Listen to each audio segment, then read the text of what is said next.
আল্লাহর গজব কি ভয়ানক আমরা দেখতে পাচ্ছি। পুড়ে গেছে দাবানলে লস অ্যাঞ্জেলস। এত প্রাচুর্য, এত কিছু তারা কি ধরে রাখতে পারলো? পারেনি তো।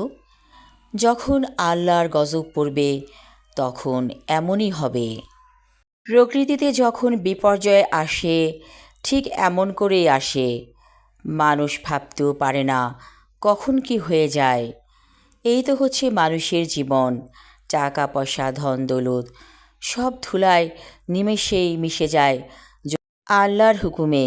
হোক সে বড় দেশ, হোক সে ধনী, তাতে কি হয়েছে? যখন আল্লাহর গজব নেমে আসে মানুষের উপর, মানুষের কি ক্ষমতা আছে এর বিরুদ্ধে টিকে থাকার? সব শেষ হয়ে যায়, ছাই হয়ে যায়। তাই সবসময় আল্লাহকে ডাকুন, আল্লাহকে ভয় করুন। এমন কোনো কাজ আপনি করবেন না যাতে আপনার উপর গজব নাজিল হয়। আমরা যুগে যুগে দেখেছি মানুষের উপরে নেমে আসা প্রাকৃতিক বিপর্যয়। আগুন এবং পানি আপনার জীবনকে ধ্বংস করে দিতে পারে, এবং এই আগুন আর পানি কিন্তু মানুষের জন্য অপরিহার্য।